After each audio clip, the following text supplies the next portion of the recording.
Good morning, praise the Lord. கர்த்தர் நல்லவர், அவர் கிருபை என்றும் உள்ளது. அருமை ஆண்டவராகிய இயேசு கிறிஸ்துவின் இனிய நாமத்தில் உங்கள் அன்பு சகோதரன் காட்வின் மோசஸ் அன்போடு உங்களை ஆசீர்வதிக்கிறேன். இந்த நாளிலும் கூட தொடர்ந்து இந்த பரிசுத்த வாரத்தின் 3வது நாளிலே பரிசுத்தமாக கூடிய ஒரு போதனை நாம் தியானிப்போம். ஆமென், ஆமென், ஆமென்.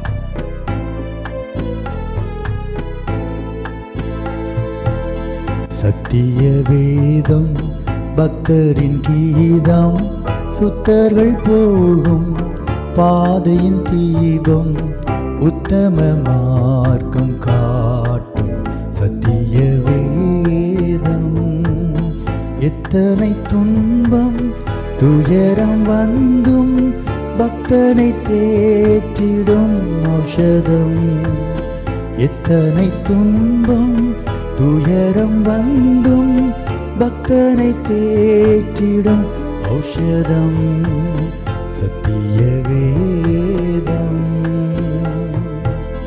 நீத்தம் விரும்பும் கர்த்தர் வசனம், சுத்த பசும் பொன் தெளித்திடும் தேன்.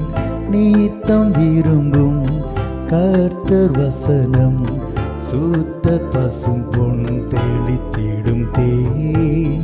இதயம் மகிழும், கண்கள் தெளியும், இருண்ட ஆத்மா உயிரடையும்.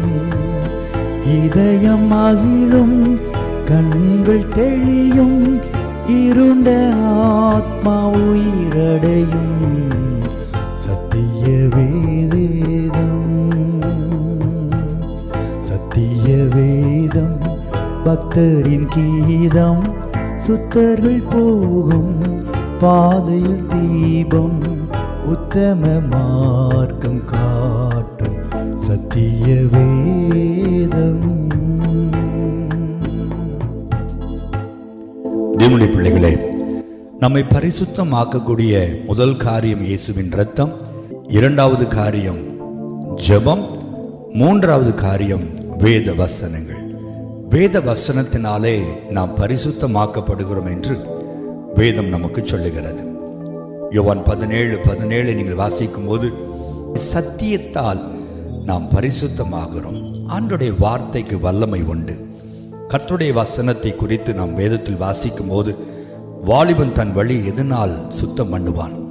உடைய வசனத்தின்படி தன்னை காத்துக்கொள்வதனால் தானே என்று நாம் வாசிக்கிறோம். தேவனுடைய பிள்ளைகளே, எவ்வளவுக்கு எவ்வளவு கர்த்தருடைய பரிசுத்தமுள்ள வார்த்தைகள் வசனங்கள் உங்களுக்குள்ளே இறங்குகிறதோ, நீங்கள் வாசிக்கும் பொழுது அந்த வசனங்கள் உங்கள் மனதில் மட்டுமல்ல, உங்கள் நாடி நரம்புகள் எலும்புகளுக்குள்ளெல்லாம் அது இறங்குகிறது என்று வேதம் சொல்லுகிறது. எபிரேயர் 4:12 பின்பு நீங்கள் வாசித்து பாருங்கள், அதனுடைய வல்லமையை நீங்கள் உணர்வீர்கள். நீங்கள் வாசிக்கிற ஒவ்வொரு வசனமும் உங்கள் சரீரத்திற்குள், உங்களுடைய ஆவிக்குள், உங்கள் ஆத்துமாக்குள் இறங்குகிறதா இருக்கிறது.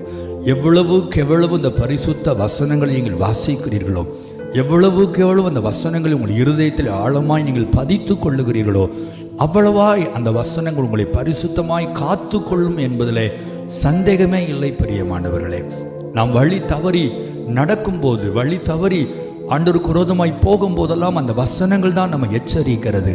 உள்ளே இருந்து அந்த வசனங்கள் நம்ம எச்சரிக்கிறது. கர்த்தருடைய வசனம் நம்முடைய பாதைக்கு வெளிச்சமும் நம்முடைய கால்களுக்கு தீபமுமாய் இருக்கிறது என்று வேதம் சொல்லுகிறது அல்லவா? ஆகவே கர்த்தருடைய வசனத்தை அதிகமாய் வாசியுங்கள்.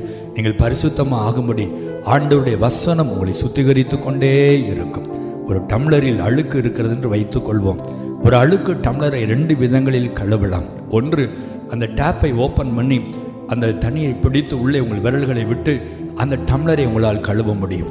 2வது, அந்த டேப்பை வேகமாய் திறந்து விட்டு உங்கள் விரலை உள்ளே விடாமலே அந்த டம்ளரை மட்டும் இந்த டேப்புக்கு நேராக நீங்கள் பிடித்திருந்தால் தண்ணீர் வேகமாய் உள்ளே அடிக்க அடிக்க அடிக்க உள்ளே இருக்கிற அழுக்குகள் தானாகவே வெளியே வந்துவிடும்.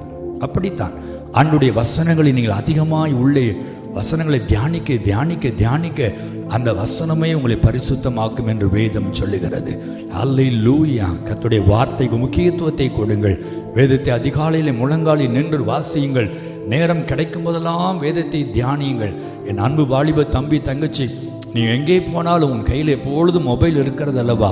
மொபைலில் ஃபேஸ்புக்கையும் ட்விட்டரையும் யூடியூபை பார்த்து உன் நேரத்தை வீணடிப்பதை விட அந்த நேரங்களிலே உன் மொபைலில் இருக்கிற அந்த பைபிள் ஆப்பை ஓப்பன் பண்ணி கர்த்தருடைய வசனங்களை நீ வாசித்து கொண்டே இரு. அந்த வசனம் உன்னை வழி நடத்தும். அந்த வசனம் உன்னை ஞானவானாய் நடத்தும். அந்த வசனம் நீ செய்வதையெல்லாம் வாய்க்கும்படி செய்யும். அந்த வசனம் உன்னை பரிசுத்தமாய் காத்துக்கொள்ளும். ஜெபிப்போமா? நல்ல ஆண்டவரே, இந்த காலை வேளைக்காக உம்மை துதிக்கிறோம். நாங்கள் பரிசுத்தமாகும்படி எங்கள் ஆண்டவர் எங்களுக்கென்று எழுதி கொடுத்த உம்முடைய சத்திய வேத புத்தகத்திற்காய் ஸ்தோத்திரம் ஆண்டவரே. அப்பா, ஆதியாகமத்திலிருந்து வெளிப்படுத்தல் வரைக்கும் நாங்கள் வாசிக்க எங்கள் உள்ளான மனுஷன் எவ்வளவாய் சுத்திகரிக்கப்படுகிறான். எங்களுடைய நாடி நரம்புகள், எலும்புகள், கணுக்கள், ஊன்கள், திசுக்கள், ஆண்டவரே செல்கள் முதல் கொண்டு உம்முடைய வசனத்தினாலே தொடப்படுவதற்காய் ஸ்தோத்திரம். உம்முடைய வசனத்தை அனுப்பி நீர் எங்களை குணமாக்குகிறவராய் இருப்பதற்காய் ஸ்தோத்திரம். உம்முடைய வசனத்தை அனுப்பி எங்களை நீர் உயிர்ப்பிக்கிறவராய் இருப்பதற்காய் ஸ்தோத்திரம். உம்முடைய வசனத்தை அனுப்பி எங்களை ஞானவான்களாய் மாற்றுவதற்காய் ஸ்தோத்திரம். எங்களை பரிசுத்தமாக்குவதற்காய் ஸ்தோத்திரம். உம்முடைய அன்பு பிள்ளைகள் இனி ஆண்டவரே வேதத்திற்கு அதிகமான முக்கியத்துவத்தை கொடுக்க கிருபை தாரும்.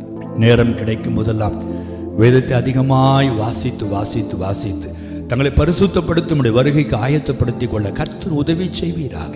உடைய அன்பின் கரம் அப்படி செய்வதற்காக உமக்கு நன்றி. இந்த நாள் முழுதும் உடைய கிருபை பிள்ளைகளோடு கூட இருந்து வழி நடத்துங்க, ஆசீர்வதிங்க. மகிழ்ச்சியோடு பரிசுத்தத்தோடு இந்த நாளை முடிக்க நீர் உதவி செய்யும். நீர் அப்படி செய்வதற்காக நன்றி. இயேசுவின் நாமத்தில் ஜெபிக்கிறோம் நல்ல பிதாவே. ஆமென், ஆமென், ஆமென்.